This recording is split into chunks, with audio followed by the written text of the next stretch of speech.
जय श्री कृष्णा। राधे राधे। स्वागत है आपका पार्वती पनमोली में। आज हम सुनेंगे अगन मास या मार्गशीर्ष माह में गुरुवार माँ लक्ष्मी व्रत की बेहद पुण्य फलदायी व्रत कथा। तो आइए सुनते हैं। अगन मास या मार्गशीर्ष के पहले गुरुवार को माँ लक्ष्मी की स्थापना, पूजा और व्रत किया जाता है। इस दिन माँ लक्ष्मी की स्थापना और पूजा की परंपरा है।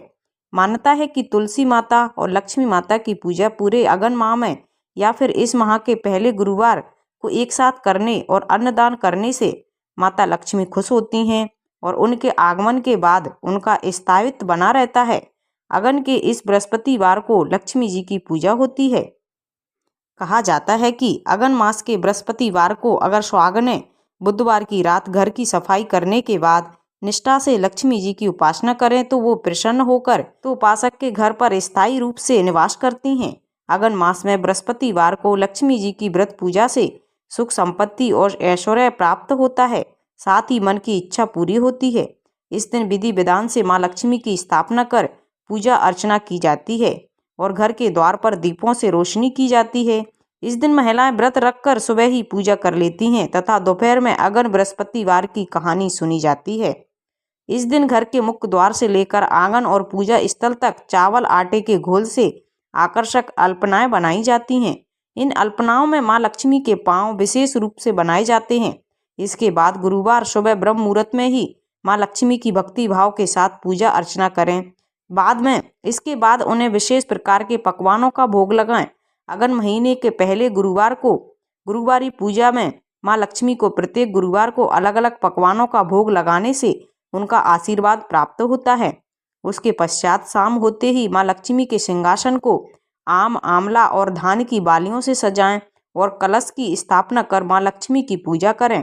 इस अवसर पर आस पड़ोस की महिलाओं, बहू बेटियों को प्रसाद खाने के लिए विशेष रूप से निमंत्रण दें।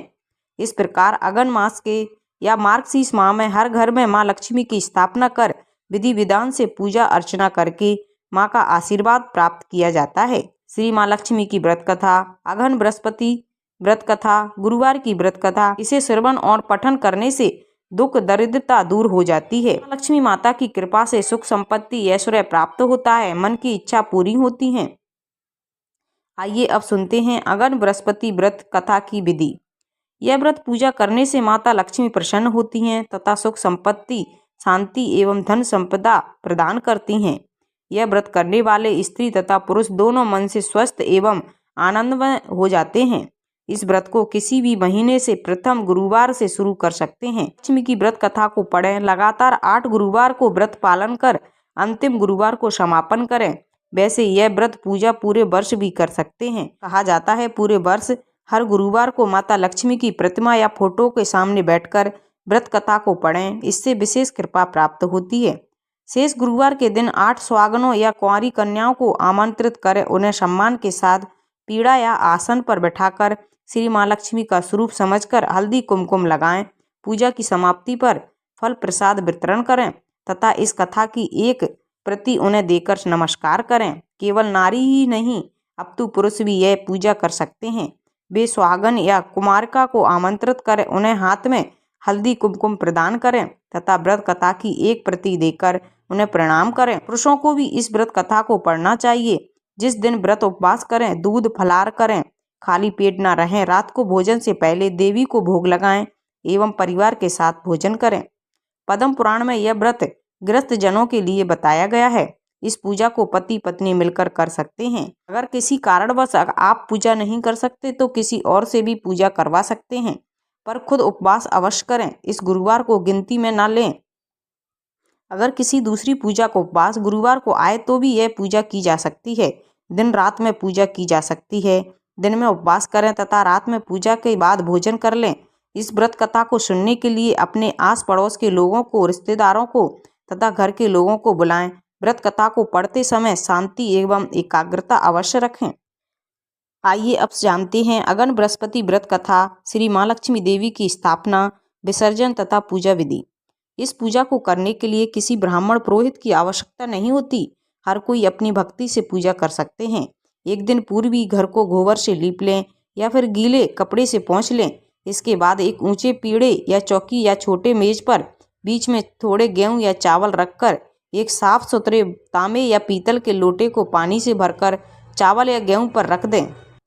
पानी में सुपारी, कुछ पैसे, दूबा डालें। ऊपर से लोटे में चारों तरफ 5 तरह के पेड़ के 5 या 7 पत्ते डालकर बीचों बीच एक नारियल रखें। इस नारियल पर देवी का फोटो बांध लें या चिपका दें और लोटे पर हल्दी कुमकुम लगाएं।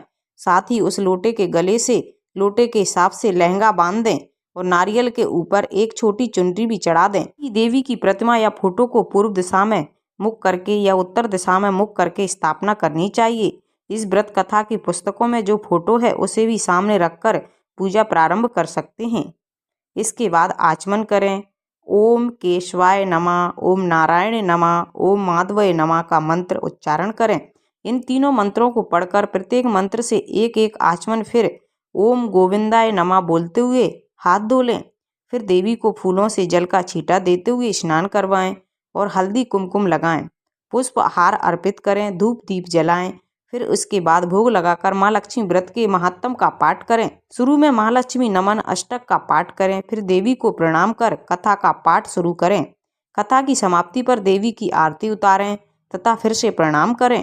रात को फिर देवी की पूजा करें, मिष्ठान का भोग लगाएं तथा गौ माता के लिए भी अन्न रखें और दूसरे दिन सुबह गौ माता को उनका हिस्सा अर्पित कर दें। इसके बाद परिवार के सदस्यों के साथ मिलकर भोजन करें। दूसरे दिन सुबह स्नान के बाद पेड़ के पत्तों को निकालें और घर के अलग अलग जगह रखें। पानी को समुद्र, नदी, तालाब, कुएं या तुलसी की क्यारी में डाल दें। जिस जगह पूजा की हो वहां हल्दी कुमकुम छिड़ककर 3 बार प्रणाम करें।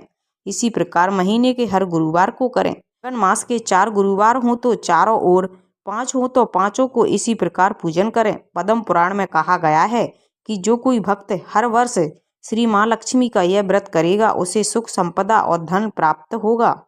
कुछ लोग इसे केसरी व्रत भी कहते हैं, परंतु इस व्रत में किसी खास रंग के परिधान की कोई आवश्यकता नहीं होती। इसके अलावा माँ लक्ष्मी मंत्र, चालीसा, आरती इत्यादि का भी पाठ करना चाहिए। श्री अगन बृहस्पति व्रत कथा या माँ लक्ष्मी व्रत महात्म पढ़ना चाहिए। श्री अगन बृहस्पति व्रत कथा या श्री महालक्ष्मी व्रत कथा के श्रवण और पठन करने से दुख दूर हो जाते हैं। श्री माँ लक्ष्मी माता की कृपा से सुख, संपत्ति, ऐश्वर्य प्राप्त होता है। मन की इच्छा पूरी होती है। श्री माँ लक्ष्मी माता के अनेक रूप तथा नाम हैं। भूतल में वे छाया शक्ति, तृष्णा शांति जाति, लज्जा श्रद्धा कांति, व्रति स्मृति दया तुष्टि माता, स्थात्री एवं लक्ष्मी के रूप में स्थित हैं। उन्हें प्रणाम करते हैं।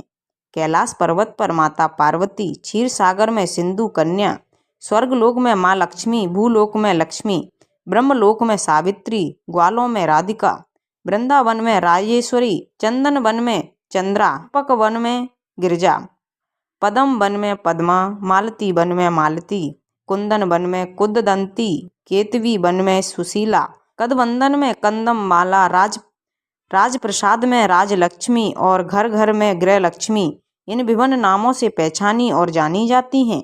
इस तरह सर्वदा चारों ओर सर्वभूत में सुचरित माता श्री लक्ष्मी की यह कथा है। पूर्व युग में भद्रश्वा नाम के राजा थे। वे बड़े पराक्रमी राजा थे। 4 वेद, 6 शास्त्र, 18 प्राणों का उन्हें ज्ञान था। उनकी रानी का नाम सुरतचंद्रिका था। रानी दिखने में सुंदर और सुलक्षणा थी तथा पतिव्रता थी। उन दोनों को 7 पुत्र तथा उसके बाद एक कन्या का वरदान मिला था। कन्या का नाम श्यामबाला था। एक बार माँ लक्ष्मी जी के मन में आया कि जाकर उस राजा के राजप्रसाद में रहें। इससे राजा को दुगनी धन दौलत की प्राप्ति होगी और वह इस धन दौलत से अपनी प्रजा को सुख दे पाएगा।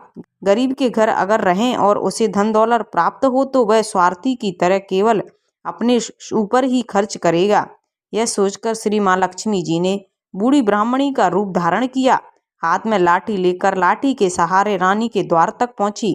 यद्यपि उन्होंने बूढ़ी औरत का स्वरूप धारण किया था, पर उनके चेहरे पर देवी का तेज था। उन्हें देखते ही एक दासी सामने आई। उसने उनका नाम, धाम, काम, धर्म पूछ डाला। वृद्ध ब्राह्मणी का रूप धारित माता लक्ष्मी ने कहा, बालिके, मेरा नाम कमला है। मेरे पति का नाम भुवनेश है। हम द्वारका में रहते हैं। तुम्हारी रानी पिछले जन्म में एक वैश्य की पत्नी थी। वह वैश्य गरीब था। गरीबी के कारण हर रोज घर में झगड़े होते थे तथा उसका पति रोज उसे मारता था। इन बातों से तंग आकर वह घर छोड़कर चली गई थी तथा जंगल में खाली पेट भटकने लगी। उसकी इस दुर्दशा पर मुझे दया आ गई। तब मैंने उसे सुख संपत्ति देने वाली श्री माँ लक्ष्मी की कथा सुनाई। मेरे कहने पर उसने श्री माँ लक्ष्मी का व्रत किया। श्री माँ लक्ष्मी प्रसन्न हुई, उसकी गरीबी दूर हुई, घर संसार धन दौलत संपत्ति से भर गया। घर में पति पत्नी दोनों परलोक सिधार गए। लक्ष्मी व्रत करने के कारण वे लक्ष्मी लोक में चले गए। जितने साल माँ लक्ष्मी व्रत का पालन किया उतने हजारों साल उन्हें सुख भोग कर मिला। इस जन्म में उसका जन्म राजघराने में हुआ है, परंतु वह श्री माँ लक्ष्मी व्रत करना भूल गई हैं। उसे यह याद दिलाने में मैं यहाँ आई हूँ। बुढ़िया की बातें सुनकर दासी ने उसे प्रणाम किया तथा श्री माँ लक्ष्मी व्रत किस तरह किया जाए इस बारे में पूछा। बुढ़िया रूप धारण किए माँ लक्ष्मी माता ने दासी को पूजा की विधि तथा महिमा बताई। उसके बाद वह दासी माता को प्रणाम कर रानी को बताने अंदर चली गई। राज वैभव में रहते हुए रानी को अपने ऐश्वर्य का बहुत घमंड हुआ था। संपत्ति तथा अधिकार की वजह से वह उन्मत्त हो गई थी। दासी द्वारा बताई गई बुढ़िया की बातें सुनकर वह आग बबूला होकर राजद्वार पर आकर बुढ़िया रूपी श्री माँ लक्ष्मी पर बरस पड़ी। उसे यह मालूम नहीं था कि श्री माँ लक्ष्मी माता बुढ़िया का रूप धारण किए द्वार तक आई हैं, परंतु रानी का इस कदर रूखा बर्ताव तथा अनादर देखकर माता ने वहां ठहरना ठीक नहीं समझा। वे वहां से चल पड़ी। राह में उन्हें राजकुमारी शामबाला मिली। उन्होंने शामबाला को सारी बात बताई। शामबाला ने अपनी ओर से श्री माँ लक्ष्मी माता से क्षमा मांगी। माता को उस पर दया आ गई। उन्होंने शामबाला को श्री माँ लक्ष्मी व्रत के बारे में बताया। उस दिन अघन मास का पहला गुरुवार था। शामबाला ने परम श्रद्धा भक्ति से माँ लक्ष्मी व्रत रखा। फलस्वरूप राजा शुद्धेश्वर के सुपुत्र मालाधर से उसका विवाह हुआ। वह धन दौलत ऐश्वर्य वैभव से मालामाल हो गई। पति के साथ ससुराल में आनंद से रहने लगी। इधर श्री माँ लक्ष्मी का रानी पर प्रकोप हुआ। उसके फलस्वरूप राजा भद्रश्वा का राज्य एवं राज कारोबार नष्ट हो गया। यहाँ तक कि खाने पीने के लाले पड़ गए। ऐसी हालत में एक दिन रानी राजा से निवेदन किया, हमारा दामाद इतना बड़ा राजा है, धनवान है, ऐश्वर्यशाली है, क्यों न उसके पास जाएं, अपना हाल उसे बताएं, वह जरूर हमारी मदद करेंगे। इस बात पर राजा भद्रश्वा दामाद के पास रवाना हुए। राज्य में पहुंचकर एक तालाब के किनारे थोड़ी देर विश्राम लेने के लिए ठहरे। तालाब से पानी लेने आने जाने वाले दासियों ने उन्हें देखा। उन्होंने विनम्रता से उनकी पूछताछ की। तब उन्हें यह मालूम हुआ कि वे रानी शामबाला के पिता हैं। तो दौड़ते हुए जाकर उन्होंने रानी को सारी बात बताई। रानी ने दासी के साथ राज प्रधान भेजकर बड़े ठाट बाट से उनका स्वागत तथा आदर सत्कार किया, खान पान करवाया। लौटे लगे तो सोने की मोहरों से भरा हुआ घड़ा दे दिया। राजा भद्रश्वा जब वापस लौटे तो उन्हें देखकर रानी सूरत चंद्रिका खुश हुई। उन्होंने सोने की मोहरों से भरे घड़े का मुंह खोल दिया, पर हाय भगवान, घड़े में धन के बदले कोयले मिले। यह सब श्री माँ लक्ष्मी के प्रकोप से हो रहा था। इस प्रकार दुर्दशा में और कई दिन बीत गए। इस बार रानी स्वयं अपनी कन्या के पास गई। वह दिन अघन का अंतिम गुरुवार था। शामबाला ने श्री माँ लक्ष्मी का व्रत किया, पूजा की, अपनी माता से भी व्रत करवाया। उसके बाद रानी अपने घर आ गई। श्री माँ लक्ष्मी का व्रत रखने पर उसे फिर से अपना राजपाट, धन दौलत, ऐश्वर्य प्राप्त हुआ। वह फिर से सुख शांति आनंदमय जीवन बिताने लगी। कुछ दिनों बाद राजकन्या शामबाला अपने पिता के घर आई। घर देखकर सूरत चंद्रिका को पुरानी बातें याद आ गईं। यह कि शामबाला ने अपने पिता को घड़ा भर कोयला दिया था और उसे तो कुछ भी नहीं दिया था। उसी कारण शामबाला को पिता के घर आने पर आदर सत्कार नहीं हुआ बल्कि अनादर हुआ। पर उसने इस बात का बुरा नहीं माना। अपने घर लौटते समय उसने पिता के घर से थोड़ा नमक ले लिया। अपने घर लौटने पर उसके पति ने पूछा, अपने मायके से क्या लाई हो? इस पर उसने जवाब दिया, वहाँ का सार लाई हूँ। पति ने पूछा, इसका मतलब क्या हुआ? शामबाला ने कहा, थोड़ा धीरज रखें, सब मालूम हो जाएगा। उस दिन शामबाला ने सारा भोजन नमक डाले बिना बनाया और परोसा। पति ने खाना चखा, सारा खाना बिना नमक का था, इसलिए स्वाद नहीं आया। फिर शामबाला ने थाली में नमक डाला, इससे सारा भोजन स्वादिष्ट लगने लगा। तब शामबाला ने पति से कहा, यही है वह मायके से लाया हुआ सार। पति को उसकी बात सही लगी, फिर वह दोनों हंसी मजाक करते हुए भोजन करने लगा। कहा गया है कि इस तरह जो कोई श्रद्धा भाव से श्री माँ लक्ष्मी की पूजा करे उसे माता की कृपा प्राप्त होती है, सुख संपत्ति शांति प्राप्त होती है, सभी मनोकामनाएं पूरी होती हैं। परंतु यह सब प्राप्त होने पर माता की पूजा को भूलना नहीं चाहिए। हर गुरुवार को व्रत पाठ अवश्य करना चाहिए। इस तरह श्री माँ लक्ष्मी की महिमा भक्तों की मनोकामना पूरी करते हैं। इस प्रकार श्री अगहन बृहस्पति व्रत कथा या श्री माँ लक्ष्मी की गुरुवार की व्रत कथा संपूर्ण होती है। कहा जाता है कि मार्गशीर्ष के महीने में जो भक्त भगवान श्री कृष्ण के मंत्रों का श्री माँ लक्ष्मी गुरुवार का व्रत करते हैं उसकी सभी इच्छाएं और मनोकामनाएं जल्द ही पूर्ण हो जाती हैं। तो ये थी अगहन गुरुवार की माँ लक्ष्मी व्रत की बेहद पुण्य फलदायी व्रत कथा। अगर आपको अच्छी लगी हो तो प्लीज़ चैनल को लाइक शेयर एंड सब्सक्राइब कीजिए, साथ में बेल आइकन को ऑन कर लीजिए ताकि जब भी लेटेस्ट वीडियो अपलोड करें उसकी जानकारी आपको सबसे पहले मिल जाए। और कमेंट में जय माँ लक्ष्मी अवश्य लिखिए। Thank you.